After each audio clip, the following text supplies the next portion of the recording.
Hello, everyone. I am Leah Binder. I am President and CEO of the Leapfrog Group, and we are celebrating our birthday. This is the 20th year of our existence. We were founded in 2000, but here's the catch. It was this week we were actually founded. So we're spending the whole week celebrating that in various ways.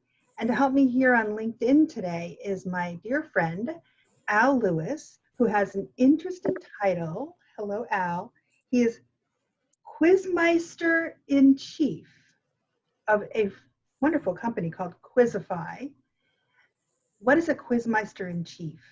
Well, the Quizmeister in Chief is in charge of all the content. So if you can imagine Jeopardy meets health benefit education and health education meets Comedy Central, that would be moi. Perfect job for you. I'm sure your qualifications will line up exactly, knowing you. You've also written a couple of books, which I have to tell you, they're the funniest books I've ever read. People don't understand just how funny they are. Well, Why Nobody Believes the Numbers, I was crying with laughter. You know, there are funnier books out there, and there are more insightful books out there about healthcare, but you'd be hard pressed to find something that's funnier about healthcare. Yeah, and it's good math education too. There's a lot of innumeracy in the world, and you correct that. And in fact, the Why Nobody Believes in Numbers is dedicated, quote unquote, to my fifth grade math teacher for doing a better job than the wellness vendor's fifth grade math teachers. Great. Well, thank you for your service to those of us who need to be more numerate. Is that a word? Numerate? Well, if not, it should be. Actually, it is. And thank you. Thank you for your service. You have dedicated yourself to those of us who might occasionally get sick. Yes, we have. And that is what Leapfrog does, is we are actually holding hospitals and health systems accountable for their safety and quality. And today, actually, we are putting out for public comment, the changes to the Leapfrog Hospital Survey and the Leapfrog ASC Survey. We put them out as of today for people to take a look and give us back their feedback, insights, ideas, and just their general perspective on what we plan to do to change the annual survey that launches in 2021. And one of the items on that survey, you'll be the first to hear, LinkedIn, is there will be some questions on what we call financial ethics, specifically billing practices that hospitals and ASCs are put in place. And one of them is this major issue that many employers have complained about for a very long time and are very concerned about, have brought legislation forward in Congress, and that is surprise billing. And this is an area that you have a strong interest in. Is that right, Al? Yes, indeed. Both having received one once upon a time. And really, all you need to have done is receive one. It's like having a tooth abscess. You know, you will never have another one because you'll recognize it early. Guilty on that one as well, right? Mm-hmm. So yes, very specifically, there are two types of surprise bills. The more common one is the one that comes from emergency care, emergency room treatment, emergency admissions, and emergency deliveries. You think you're going to an in-network facility, but it turns out that they've hired some out-of-network providers, and you get these massive surprise bills when you had every reason to think you weren't getting them, and yet you signed a financial consent. So I'll pause there and tell me if that jives with your opinion, your findings as well. Oh, absolutely. And those surprise bills are for things that you never would think wouldn't be covered or wouldn't be included in whatever the hospital was charging you, like anesthesia or the x-ray. I mean, things like that are very often, it'll end up being a bill that you'll get from a doctor for tens of thousands of dollars maybe, that you had no idea and you can't believe you're getting it because you thought you were in network. So that is a big concern, and we really do need hospitals to take control of it. I mean, hospitals can have a role. If they're in network and they're seeing patients in their emergency room, they should take some leadership to make sure that this isn't happening to their patients. And some of them are, unfortunately, at wit's end themselves, because oftentimes the private equity companies will buy up the practices of these ologists in a mid-sized city and the hospital, and they will stay out of network. And I actually found this out accidentally, because it turns out that this private equity firm that I'm in, I go to their annual meeting, and they review all their companies, and I'm hearing names of these companies that sound just like they do this kind of thing. And then I see the results, and lo and behold, I am making money on surprise bills. I feel like that movie Notorious, where I think it's Cary Grant says, "Mother, I'm married to an American spy." So I can tell now you, we know. in the immortal words of the great philosopher, and I can never remember if it's Joni Mitchell or Judy Collins, I've looked at surprise bills from both sides now. Yeah, well, it's unfortunate, very unfortunate. So here's what we're going to do today, very briefly on this conversation. We are going to have some prizes. We're going to give them out to listeners and viewers right now, and there's going to be 3 trivia questions. Al's going to ask 2, and Al's are going to be better because you are a quizmeister, and then I'm going to ask 1. And when you hear the question, to all of you on LinkedIn watching this, you try to answer it. Just put the answer in. And if you see somebody else has put the right answer in, like it. So there will be a prize for the first person to give the right answer, to write that right answer. And then we'll have a prize drawing for those who liked the right answer. So we're going to start with the first question. Okay, now these 2 questions cannot be looked up on Google, so don't even try. Okay, that's why they are selected. And by the way, don't just like every answer that comes in on LinkedIn, because we have ways of figuring that out. So here's the question.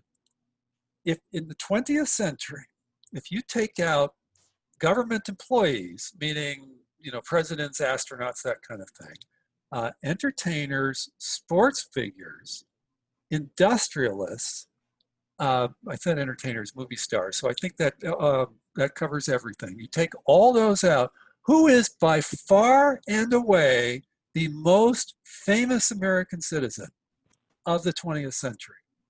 You're all familiar with him. You've all used his name. Every year you probably use his name at least once.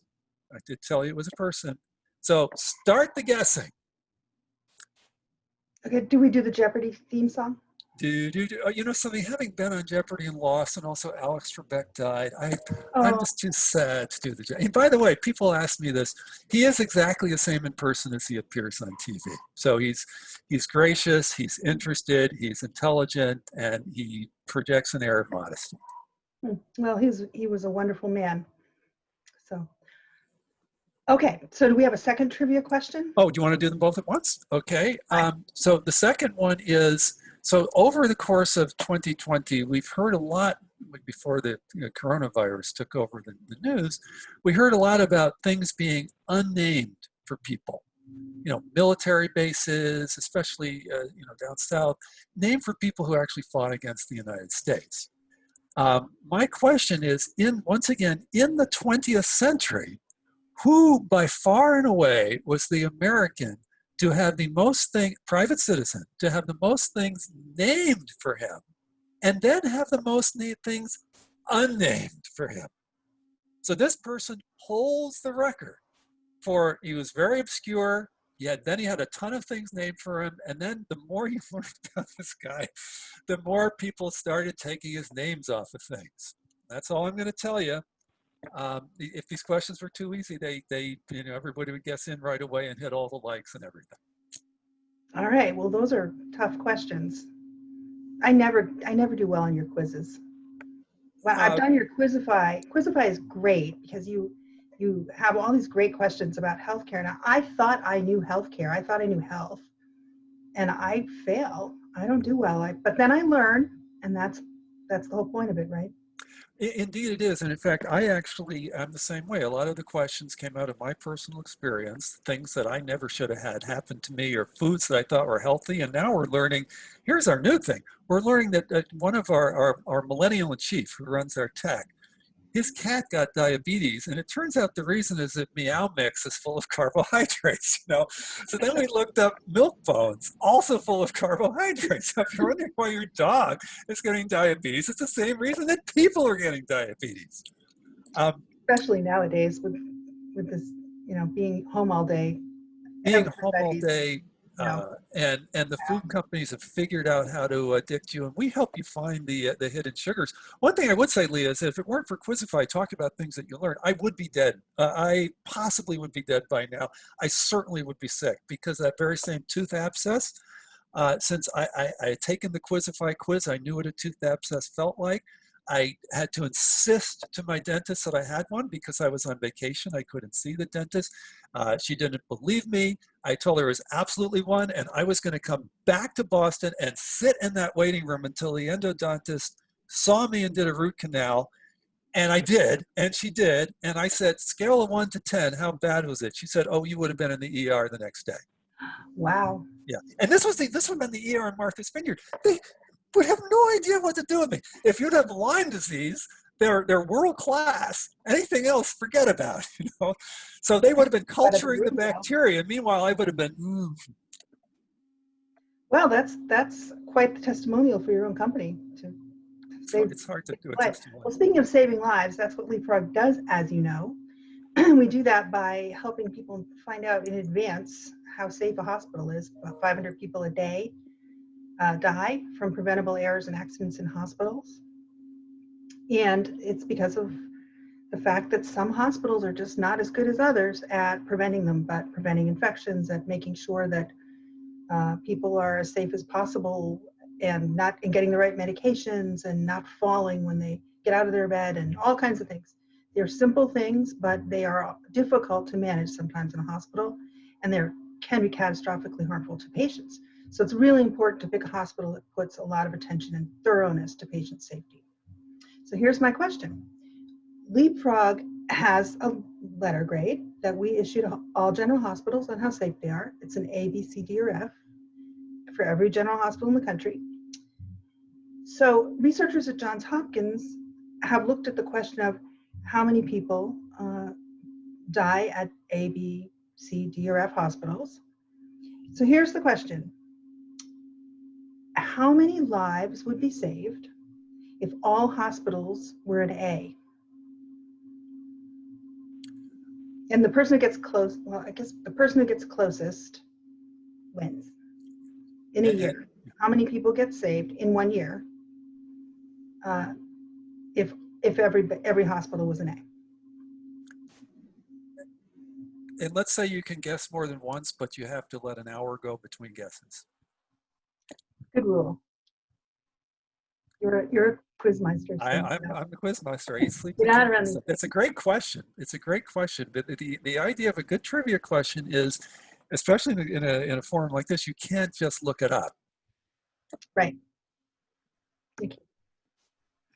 Well, Al, I want to thank you for being with me today and for being such a great supporter of everything that Leapfrog has done. You're very much a part of our story and our ability to save lives.